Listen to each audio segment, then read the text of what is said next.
पढ़ते हैं इस वक्त की बड़ी खबर। एक एक्सक्लूसिव कॉर्पोरेट न्यूज ब्रेक का समय हो गया है। एवरेज फ्यूल एफिशिएंसी के नियमों को लेकर सरकार झुकने को तैयार नहीं है और इस पूरी खबर के लिए हमारे साथ जुड़ रहे हैं उत्कर्ष चतुर्वेदी। उत्कर्ष, क्या आप स्टोरी लेके आए आज हमारे लिए? देखिए, कैफे नॉर्म्स को समझने के लिए सबसे पहले हमें यह समझना होगा कि ये corporate average fuel efficiency norms हैं।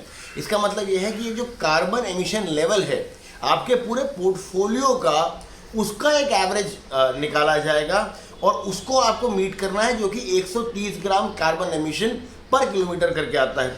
इसके लिए आपको ना अपने पोर्टफोलियो में थोड़ी ट्वीक्स करने पड़ेंगे, चेंजेस करने पड़ेंगे, क्योंकि आपको इसमें डीजल भी इंप्लीमेंट करना पड़ेगा थोड़ा, कि फ्यूल एफिशिएंसी ज़्यादा होती है डीजल में। आपको सीएनजी इंप्लीमेंट करना पड़ेगा। आपके पास अगर ईवी है तो बहुत फ़ायदा है, और अगर आप हाइब्रिड लाना चाहते हैं, हालांकि हाइब्रिड में इस समय किसी भी प्रकार का कोई आपको टैक्स में छूट नहीं है, लेकिन अगर आप हाइब्रिड लाना चाहते हैं तो हाइब्रिड भी आपको इसमें मदद करेगी। अब ऑटो इंडस्ट्री का इसमें क्या कहना था? ऑटो इंडस्ट्री का शुरुआत से कहना था कि BS6 के इम्प्लीमेंटेशन में खर्चा हुआ है, और वो जो खर्चा हुआ है वो निकल नहीं पाया है, क्योंकि कोरोना काल में ही BS6 का इम्प्लीमेंटेशन हुआ, जो गाड़ियाँ बिकना शुरू हुई तो हम दाम नहीं बढ़ा पाए, और उसके बाद कोरोना की वजह से डिमांड ऊपर नीचे हमेशा हिट रही है। तो कैफे नॉर्म्स को मीट करने के लिए जो पोर्टफोलियो में हमें चेंजेस करने पड़ेंगे, उसके में खर्चा होगा जो कंपनियों के पास नहीं है इस समय, जिसका पैसा कंपनियों के पास नहीं है, ये ऑटो इंडस्ट्री का कहना था। और दूसरी चीज़ ये थी कि अगर खर्चा होगा, गाड़ियाँ निकालेंगे तो गाड़ियों के दाम बढ़ेंगे, उससे डिमांड हिट हो जाएगी, और शायद कस्टमर इसके लिए रेडी नहीं है।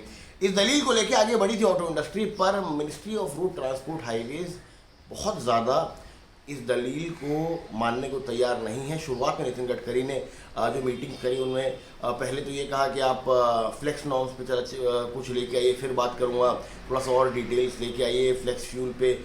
लेकिन जो सुनने में आ रहा है मंत्रालय से, वो साफ है कि मंत्रालय बहुत ज़्यादा इस मूड में नहीं है कि इस कैफे नॉर्म्स के इम्प्लीमेंटेशन को एक्सटेंड कर सके।